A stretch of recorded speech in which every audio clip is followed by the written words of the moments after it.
Beats.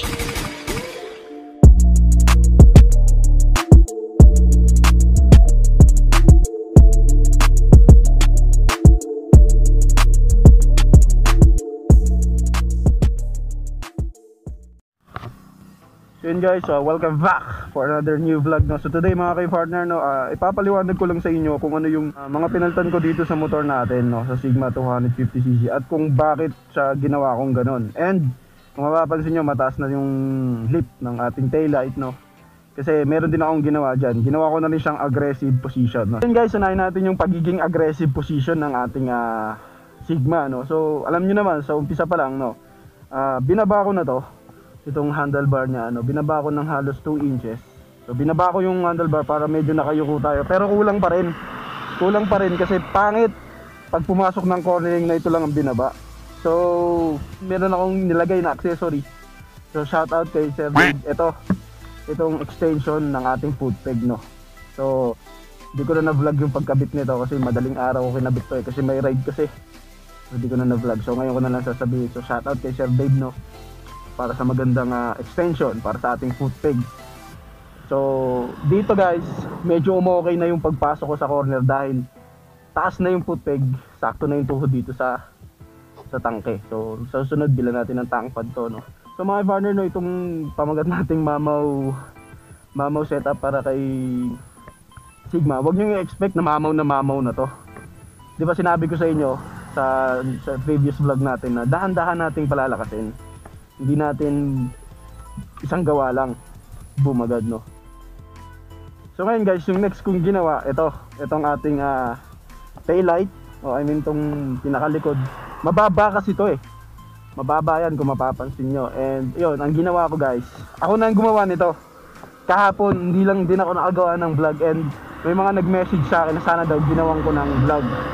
So tinaas ko to ng halos 2.5 inches. So nung una akala ko hindi pwede kasi kung papansinin nyo yung kadena, no, kung mapapansin, parang sasagi na siya sa swing arm. Pero nung pag sinakyan ko, hindi pa pala guys, hindi siya ganun sa side. Tapos pag nagbababa ako ng minor engine brake, syempre luluwag yung kadena nun, hindi naman tumatama sa swing arm. So okay pa rin, no. 2.5 inches yung tinaas ko. Ako na nag-lift nito kasi wala akong magawa kahapon. So ginawa ko, nilip ko na. So ngayon guys, yung dagdag mamaw kung tawagin nila sa Sigma natin is simple lang naman, no. So yung sprocket ko guys, dito sa likod 42 pa rin to ang size, pero bago na to guys, nagpalit na ako kasi nga angat na yung dati ko. Tapos dito sa may harapan, ang sukat nito dito is 14. Ang stock natin 13, ito 14. So ginawa ko lang na 14, 42 kasi less vibration. So itong Sigma natin guys, wala pa tong engine bracket, no. Tapos yung pinaka dinagdag ko lang sa Sigma natin para magkaroon siya ng lakas, no, is wala, hindi ko makita. Ayan, yung carb natin pinalitan ko na ng 32 mm. So kitang kita natin naman, no, kung gaano kalakas yung Sigma natin. Yung Sigma ko guys, gagawa ko ng video, no, yung mga ayaw at gusto ko nang nabili ko tong second hand na to. So ngayon may babanggitin ako sa ayaw ko dito sa Sigma natin, no, kasi nabili ko nga ng second hand at murang-mura lang naman. So hindi ko na check yung first gear nito is sira. So, yung first gear nito guys, pagka nag-gear ako ng first gear, nag-skid. So ibig sabihin baka daw sira na yung pinaka-gear o kaya clutch lining. So aalamin pa natin sa mga susunod. Kaya guys, ako pag nagpapaandar ako ng Sigma ko, nag-i-start ako ng second gear, pero hindi ko hinahataw, chill lang. So itong ipapanood ko sa inyo guys, ito yung Easy Reach 100 kph. Sa third gear ko lang nakuha, pero sa second gear ako nagsimula, hindi ako sa first gear nagsimula kasi sira nga yung first gear nito. So ayan guys, panoorin nyo.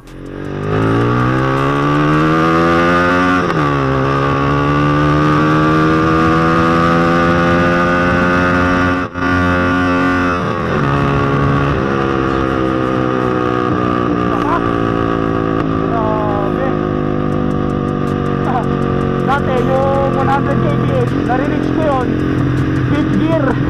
Ngayon 3rd gear, kuwang-kuwa na. Guys, yung top speed naman ito, no, hindi pa ganun kasagad. So bakit? Kasi 8,000 rpm pa lang, na-reach niya na yung 142 kph. And ito yung video, panoorin nyo.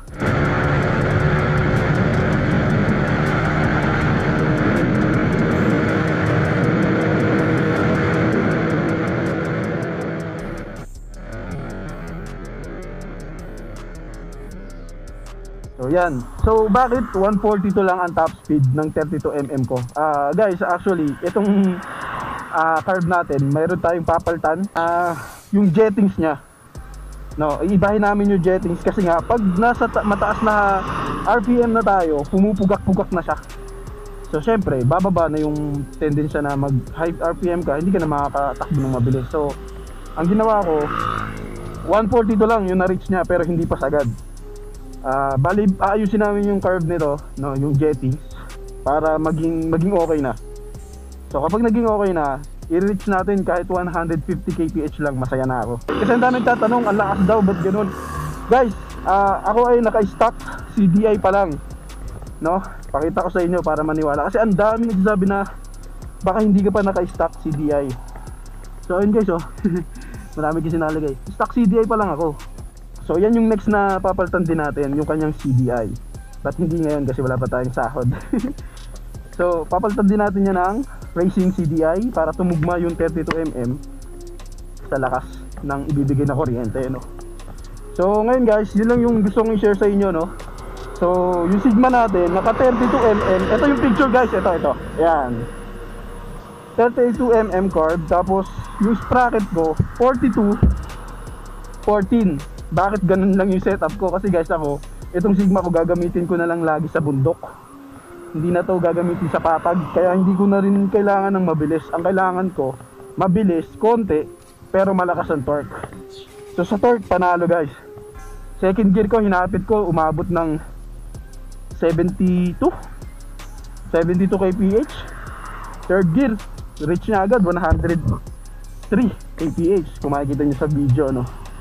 So masasabi kong mas malakas na siya compared dun sa una nating Sigma. Kasi yung una nating Sigma guys, actually hindi ko lang binabanggit sa inyo, pero sabihin ko na, naka 30mm carb yun, flat. Pero dahil nga nabatak na siya, binalik ko yung stock. Then yung 30mm binenta ko. Kahit mga tropa ko, yan sila Air Motob, sila JD Moto XB, sila Denzel, shoutout sa inyo, no?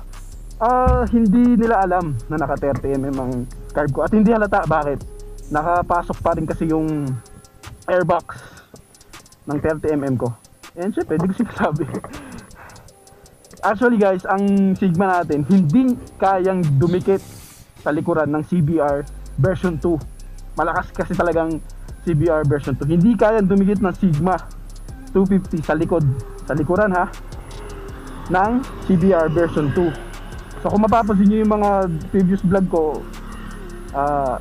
nakakadikit-dikit kay JD Moto XP tong ating Sigma pag mga high speed, no, yung mga straight na daan. Pero alam ko namang hindi umahapit si JD Moto XP. Pero shoutout sa inyo ah.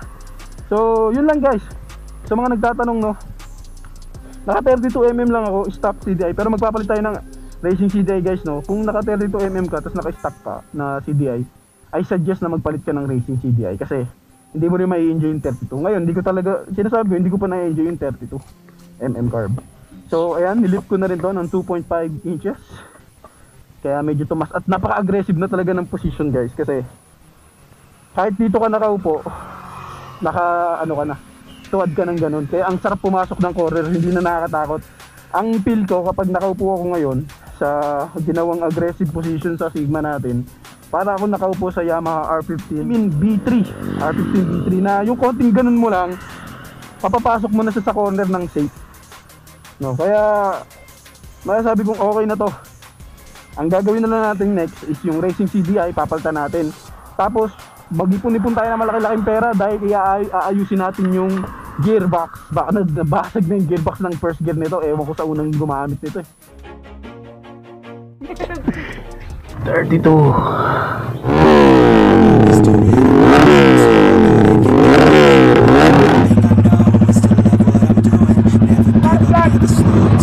Yan sir, okay lang tingnan yung mga ganyan.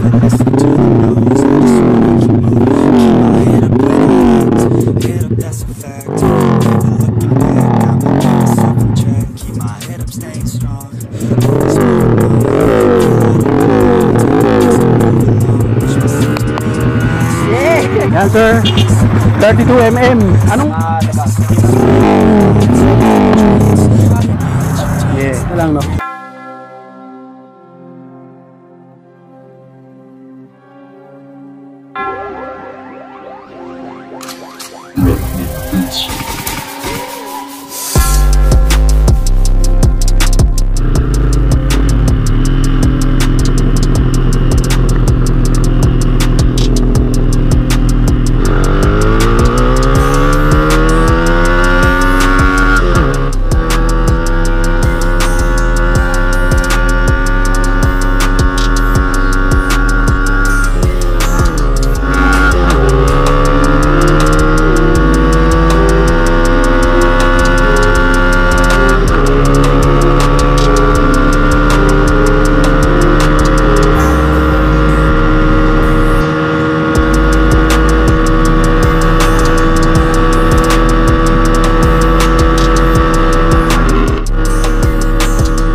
ginawa natin is bumalik tayo sa mamang setup kumbaga. Pero kulang pa to guys, kulang pa to ng Racing CDI Python. Tapos papalitan ko rin yung block at saka piston. Kulang pa to actually. Binalik natin sa konti dun sa mamaw setup. Pero yung unang setup na yun guys, hindi ganong mamaw yun. Mas mamaw to ngayon kasi meron na tong binago sa loob. So ngayon, gabi kasi, hindi ko to ihahataw guys. Baka tama ka na lang, takbong 100 kasi gabi na rin kasi. Nakakatakot kasing bumakbak pag madilim. May araw. Mag-vlog ulit tayo kung gaano kalakas to, kung gaano yung top speed.